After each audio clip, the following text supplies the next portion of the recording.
దేవుడు మానవుణ్ణి ఎంతగానో ప్రేమిస్తూ వచ్చిన దేవుడుగా ఉంటున్నాడు. దేవుని యొక్క ప్రేమను తెలియజేసే గ్రంథమే పరిశుద్ధమైన బైబిల్ గ్రంథం. మానవుని పట్ల దేవునికునేటువంటి ప్రేమ ఈ యొక్క పరిశుద్ధమైన బైబిల్ గ్రంథము మనకు తెలియజేస్తూ ఉంది. ఆయన స్వరూపంలో మనల్ని సృజించి మనము తప్పిపోయి నిత్య శిక్షకు వెళ్ళుట ఆయనకు ఎంతమాత్రం కూడా ఇష్టం లేక మన కొరకు ఆయన భూలోకానికి వచ్చి ఆ కల్వరి శిలువలో బలియాగమై ఆ శిలువ ప్రేమ ద్వారా ఆయన మనల్ని రక్షిస్తూ వచ్చినటువంటి దేవుడుగా ఉంటున్నాడు. ప్రతి ఒక్కరి యొక్క మానవ జీవితంలో అన్నిటికంటే ముఖ్యమైనటువంటి మేలు ఉపకారం ఏంటి అనగా ప్రభు ఇచ్చినటువంటి రక్షణ. ఎందుకంటే ఆయన గొప్ప దేవుడు అయ్యండి. మనం చూస్తా వచ్చాం 137వ కీర్తనలో చూడండి, కీర్తన గ్రంథం 137 6వ వచనంలో, యెహోవా మహోన్నతుడైనను ఆయన దీనులను లక్ష్యపెట్టును. ఆయన మహోన్నతుడు, సర్వశక్తిమంతుడు, సర్వాధికారి, సర్వోన్నతమైన స్థలములో అత్యంత సింహాసనంపై ఆసీనుడైన దేవుడు, సర్వాన్ని ఆయన పరిపాలిస్తున్నటువంటి దేవుడు.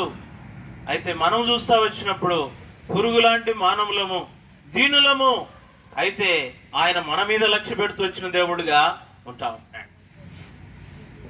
తన ప్రేమ చేత మనల్ని రక్షించడానికి ఆయన భూలోకానికి వచ్చి రక్షణ కార్యాన్ని జరిగిస్తా వచ్చాడు.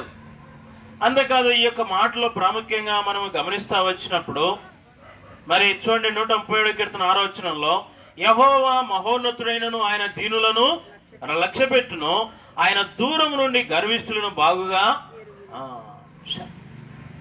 ఆయన మనల్ని లక్ష్య పెట్టే దేవుడు. ఎందుకు లక్ష్య పెడతా ఉంటున్నాడు? మనము దీనస్థితిలో ఉన్నప్పుడు, మరి మోసములో ఉన్నప్పుడు, ఇంకా మనము దాసత్వంలో ఉన్నప్పుడు ఆయన మనల్ని లక్ష్య పెట్టే దేవుడుగా ఉంటున్నాడు.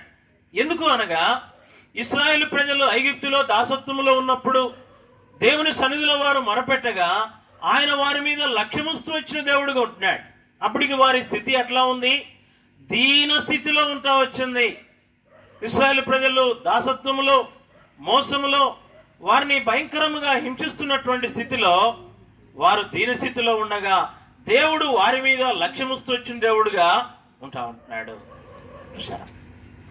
అదే రీతిగా మన యొక్క జీవితాల్లో కూడా లోకము, మనుషులు, స్నేహితులు, బంధువులు, ఆత్మీయులైతేనేమి మనల్ని మోసం చేస్తూ వచ్చినప్పటికీ ఆయన మన మీద లక్ష్యం ఉంచే దేవుడుగా ఉంటా ఉంటున్నాడు. ఎందుకని? మానవులు చేసేటువంటి ఆ మోసాలన్నిట్లో నుండి దేవుడు మనల్ని విడిపించి ఆశీర్వదించడానికి ఆయన మన మీద లక్ష్యం ఉంచే దేవుడుగా ఉంటా ఉంటున్నాడు. ఇశ్రాయేలు ప్రజల జీవితాల్లో కూడా దేవుడు అదే చేస్తా వచ్చాడు. ఐగుప్తు దాసత్వములో నుండి వారిని విడిపించి కనాను దేశానికి, పాలుతేనెలు ప్రవహించే దేశానికి వారిని నడిపించి వారిని ఆశీర్వదిస్తూ వచ్చినటువంటి దేవుడుగా ఉంటా ఉంటున్నాడు. అనేక సార్లు మనము దీనులము, మనకు సహాయం లేదు, మనము దిక్కులేనటువంటి వారమని మనం అనుకుంటాం. కానీ మనము నమ్మినటువంటి ప్రభువు ఆయన గొప్పవాడు, మహోన్నతుడు, మన మీదనే ఆయన దృష్టించేటువంటి దేవుడుగా ఉంటా ఉంటున్నాడు. దీనులమే కానీ ప్రభువును అంగీకరించిన వారం, ప్రభు బిడ్డలము, ఆయన రక్తము ద్వారా నీతిమంతులుగా చేయబడిన వారము, ఆయన యందు భయభక్తులు కలిగినటువంటి వారమే. అందుకొరకై ఆయన మన మీద లక్ష్యం ఉంచేటువంటి దేవుడుగా ఉంటా ఉంటున్నాడు. మనం గమనిస్తా వచ్చినప్పుడు ఇశ్రాయేలు ప్రజలను ఆ రీతిగా విడిపించి ఆయన ఆశీర్వదిస్తా వచ్చాడు. యాకోబు యొక్క జీవితంలో మనం చూస్తే చూడండి, యాకోబు జీవితంలో ఆదికాండము 32వ అధ్యాయం, ఆదికాండము 32వ అధ్యాయము ఈ మాటలో మనం గమనిస్తా వచ్చినప్పుడు 31వ వచనం ముందుగా చూద్దాం. చూడండి 31వ వచనం, 31వ అధ్యాయము 42వ వచనం చూడండి, 41, 42 వచనాలు. ఇది వరకు నీ ఇంటిలో 20 ఏండ్లు ఉంటిని, నీ ఇద్దరి కుమార్తెల నిమిత్తము 14 ఏండ్లను, నీ మన నిమిత్తం 6 ఏండ్లను నీకు కొలువు చేస్తిని, అయినను నీవు నా జీతము 10 మార్లు మార్చితివి. 42 చూడండి. నా తండ్రి దేవుడు అబ్రహాము దేవుడు, ఇస్సాకు భయపడిన దేవుడు నాకు తోడై ఉండని ఎడల నిశ్చయముగా నీవు నన్ను ఒట్టి చేతులతోనే పంపివేసి ఉందువు. దేవుడు నా ప్రయాసమును నా చేతుల కష్టమును చూచి పోయిన రాత్రి నిన్ను గద్దించినని లాబానుతో చెప్పెను. యాకోబు మామ చేతిలోనే మోసపోతా వచ్చాడు. మామ అయినటువంటి లాబాను చేతిలో మోసపోతూ వచ్చాడు. 10 మార్లు జీతం మారుస్తా వచ్చాడు. కష్టపడి కొలువు చేస్తా వచ్చాడు. దాదాపు 14 సంవత్సరాలు కొలువు చేస్తా వచ్చాడు. ఆయనను మోసంలోనే ఉంటా ఉన్నాడు. ఎవరు? మామే మోసం చేస్తా వచ్చాడు. చూసారా? అలాంటి యాకోబు మీద దేవుడు దృష్టి ఉంచి తన కష్టార్జితాన్ని ఆశీర్వదించి, చూడండి ఈ భాగంలో చూస్తే, దేవుడు నా ప్రయాసమును నా చేతుల కష్టమును చూచి పోయిన రాత్రి నిన్ను గద్దించినని లాబానుతో చెప్పాను. దేవుడు మన మీద లక్ష్యముస్తున్న దాన్ని బట్టి, ఆయన మనల్ని మోసములో నుండి బయటికి తీసుకొని వచ్చి ఆశీర్వదిస్తున్న దాన్ని బట్టి ప్రభువును మనం స్తుతించే వారముగా ఉండాలి. అనేక సార్లు మోసంలోనే ఉండిపోం. ఎందుకంటే ఆయన మహోన్నతుడు కనుక మన మీద లక్ష్యం ఉంచి దాని నుండి బయటికి తీసుకొని వచ్చి ఆశీర్వదించే దేవుడు ఉంటున్నాడు. మనం చూస్తా వచ్చాం, యాకోబును చూస్తా వచ్చాం. చూడండి, ఇక్కడ ఈ యొక్క 32వ అధ్యాయంలో ఒక మాట మనం గమనిస్తూ వచ్చినప్పుడు 10వ వచనం చూడండి. నీవు నీ సేవకునికి చేసిన సమస్తమైన ఉపకారములకును సమస్త సత్యములకును అపాత్రులను ఎట్లనగా నా చేతి కర్రతో మాత్రమే ఈ యోర్దాను దాటి తిని, ఇప్పుడు నేను 2 గుంపులు అయితేనే. చేతి కర్రతో యోర్దాను దాటినటువంటి యాకోబు ఇప్పుడు 2 గుంపులుగా బయలుదేరి వస్తా ఉంటున్నాడు. మోసములో చిక్కుకున్నప్పటికీ లాబాను దేవుడు గద్దించి ఆ మోసములో నుండి లాబాను విడిపించి యాకోబును దేవుడు ఆశీర్వదిస్తా వచ్చాడు. సమయంలో ప్రభు మనకు జ్ఞాపకం చేసి మాట ఏంటనగా, ఆయన మన మీద లక్ష్యం ఉంచే దేవుడు, మనుషులు చేసే మోసాలన్నింటిలో నుండి విడిపించి ఆయన ఆశీర్వదించే దేవుడు. అందుకొరకై ప్రభువును మనం స్తుతించే వారముగా ఉండాలి. రెండవదిగా మనం గమనిస్తూ వచ్చినప్పుడు చూడండి, 136వ కీర్తనలో ఒక మాట చదువుకుంటా వచ్చాం. 136వ కీర్తనలు గ్రంథం 136 చూడండి. యెహోవా దయాళుడు, చూడండి, యెహోవా దయాళుడు, ఆయన కృతజ్ఞత చెల్లించుడి, ఆయన కృప నిరంతరముండును. ఎందుకని ఆయనకు కృతజ్ఞత చెల్లించాలి? ఆయన దయ చూపిస్తా వచ్చాడు. ఎట్లాగా దయ చూపించాడు? 23వ వచనం చూడండి, కీర్తనల గ్రంథము 136 23వ వచనం. మనము దీన దశలో ఉన్నప్పుడు ఆయన మనల్ని జ్ఞాపకం చేసుకునేను, ఆయన కృప. మనము దీన దశలో ఉన్నప్పుడు ఆయన లక్ష్యం ఉంచిన దేవుడు, దీన దశలో ఉన్నప్పుడు ఆయన మనల్ని జ్ఞాపకం చేసుకునేటువంటి దేవుడుగా ఉంటా ఉన్నాడు. మనము బతిమాలినా కూడా కొద్దిమంది మనల్ని మర్చిపోతారు, మనం మోసం చేస్తారు. అయ్యా నన్ను జ్ఞాపకం చేసుకో, నన్ను గుర్తుపెట్టుకో అని మనం చెబుతూ వచ్చినా, అధికారుల దగ్గరికి వెళ్ళినా, ఇంకొకరి దగ్గరికి వెళ్తూ వచ్చినా వాళ్ళు మనల్ని త్రోసిపుస్తారు. అంతేకాదు, వాళ్ళు మనం మర్చిపోతారు. భాగంలో మనం గమనించి చూస్తా వచ్చినప్పుడు చూడండి, ఈ మాటలో ఆదికాండము 42వ అధ్యాయం, ఆదికాండము 41వ అధ్యాయం 23వ వచనం చూడండి. ఆదికాండము 41వ అధ్యాయం 23వ వచనం.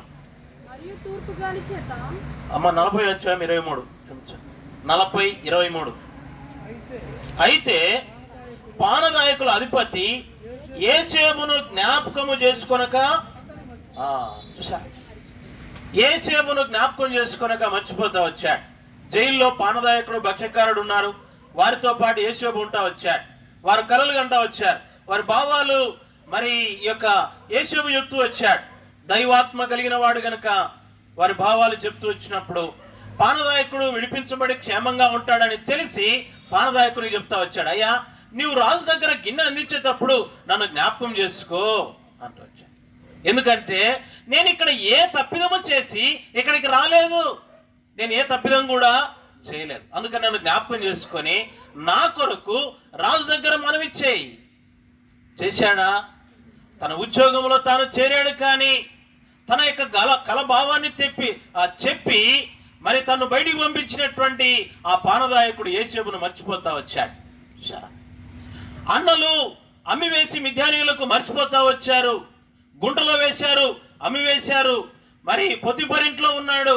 తర్వాత నిష్కారణముగా నిర్హేతుకముగా నిందను అనుభవిస్తూ జైల్లో ఉన్నాడు. అందరూ మర్చిపోతా వచ్చారు. సమయం వచ్చింది, దేవుడు జ్ఞాపకం చేసుకున్నాడు. ఈ జైల్లో తన స్థితి ఎలాంటిది? దీన స్థితి. చాలా దీనమైనటువంటి స్థితిలో తను ఉంటా ఉన్నాడు.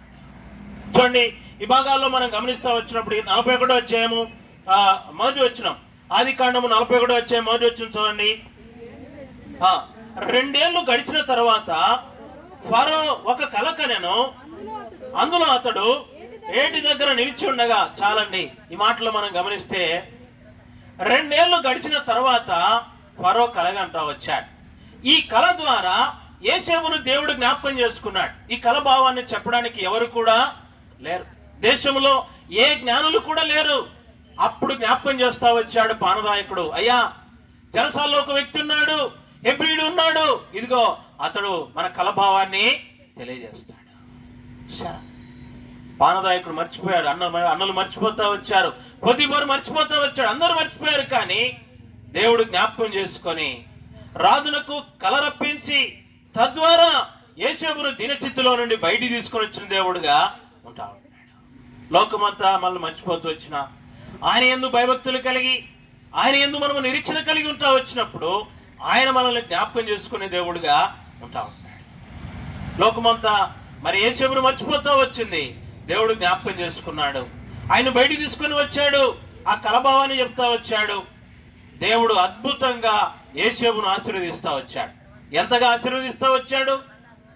రాజు అంతటి వాడిగా ఐగుప్తులో రాజు తర్వాత ఎవరైనా ఉన్నారంటే అధికారి యోసేపే. ఒక బానిస, జైల్లో ఉన్నవాడు, తృణీకరించబడినవాడు, త్రోసివేయబడినవాడు. అయితే దేవుడు జ్ఞాపకం చేసుకున్నాడు. ఎందుకని? చిన్నతనము నుండి యోసేపు దేవుని యందు భయభక్తులు కలిగిన వాడు. అమ్మివేసిన, గుంటలో వేసిన, నిష్కారణముగా నిందలేస్తూ వచ్చిన యోసేపు యొక్క జీవితంలో జైల్లో వేసిన మార్పు లేదు. దేవుని యందు భయభక్తులు కలిగి ఉన్నట్టులో మార్పు లేదు. అందుకనే దేవుడు తనను జ్ఞాపకం చేసుకొని ఆశీర్వదిస్తూ వచ్చినటువంటి దేవుడుగా ఉంటా ఉంటున్నాడు. చూడండి, ఈ భాగాల్లో మనం గమనిస్తా వచ్చినప్పుడు క్లుప్తంగా చూస్తే 41వ అధ్యాయంలోనే 51వ వచనం చూడండి. 51వ వచనం, అప్పుడు యోసేపు దేవుడు నా సమస్త బాధను నా తండ్రి ఇంటి వారిని అందరినీ నేను మర్చిపోనట్లు చేసినని చెప్పి తన జ్యేష్ఠ కుమారునికి చూసారా, బాధనంతటిని కూడా మర్చిపోయేంత రీతిగా దేవుడు యోసేపును ఆశీర్వదిస్తూ వచ్చాడు. తండ్రి ఇంటి వారిని అందరినీ నేను మర్చిపోనట్లు, వారు పెట్టినటువంటి బాధను మర్చిపోనట్లు దేవుడు ఏం చేశాడు? ఉన్నతంగా ఆశీర్వదిస్తా వచ్చాడు. మనస్సు అనగా మర్చిపోవట, ఆ బాధనంతటిని కూడా మర్చిపోతూ వచ్చాడు. దేవుడు తను ఆశీర్వదించాడు. తిరిగి క్రింది భాగంలో చూస్తే చూడండి, తర్వాత అతడు నాకు బాధ కలిగిన దేశమందు దేవుడు నన్ను అభివృద్ధి పొందించినని చెప్పి రెండవ వానికి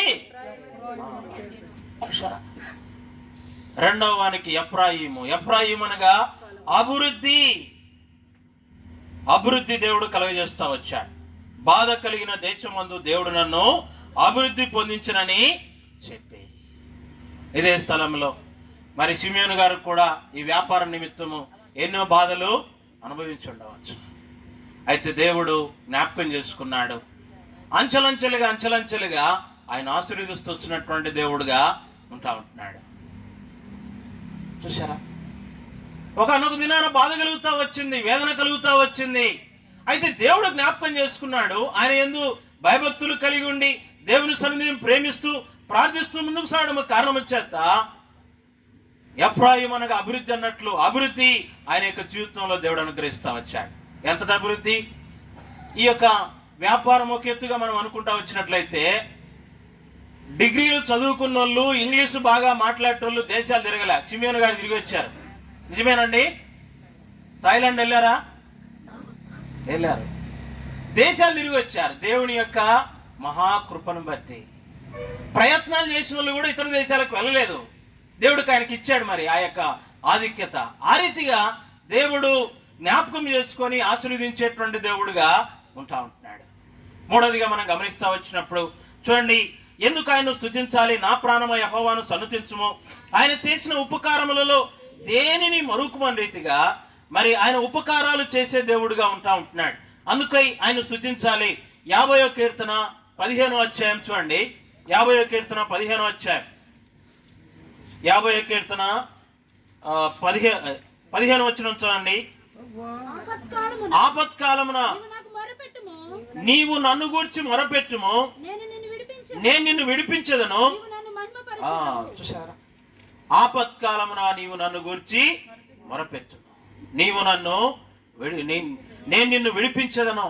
నిజమే, ఆపదలు, శ్రమలు ఇవన్నీ కూడా ఎందుకు మన జీవితాల్లో వస్తాయంటే ఆయన నామ మహిమ కొరకే.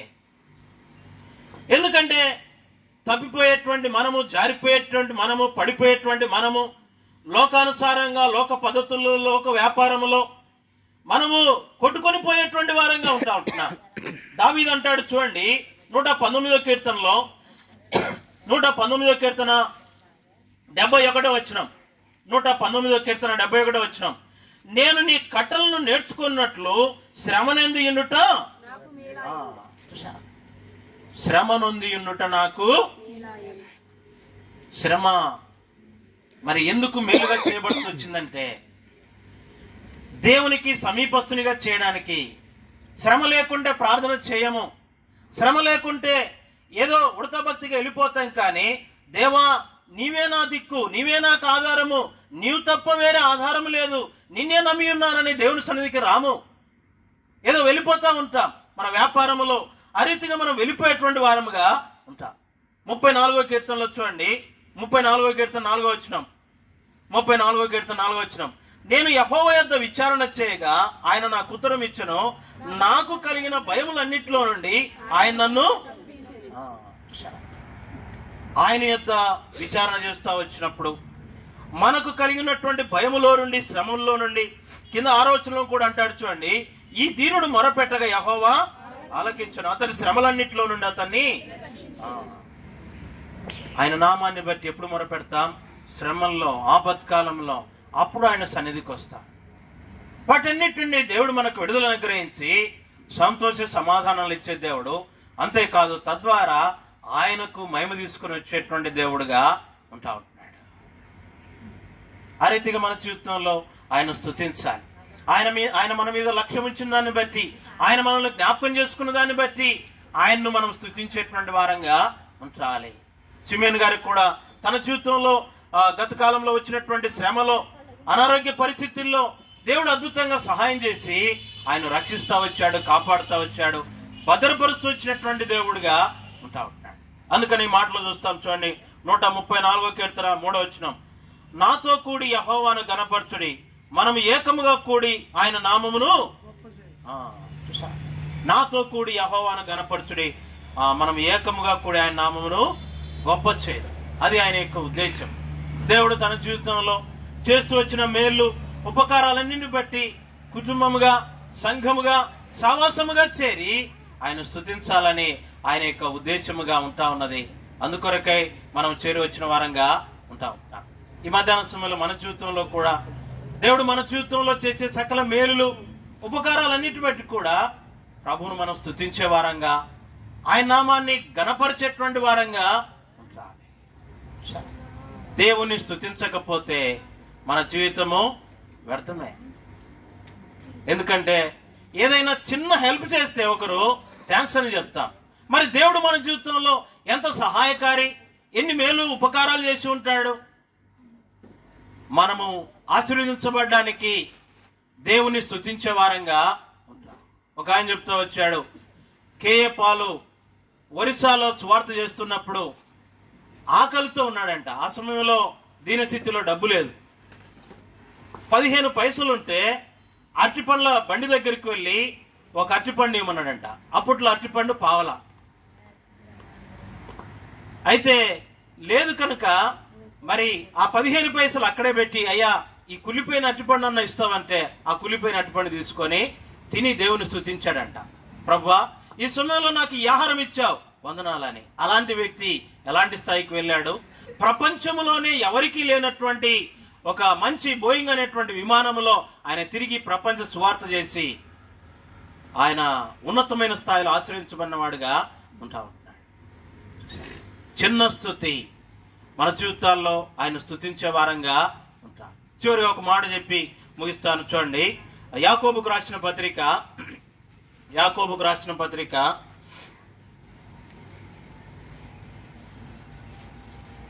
4వ అధ్యాయం 13వ వచనం.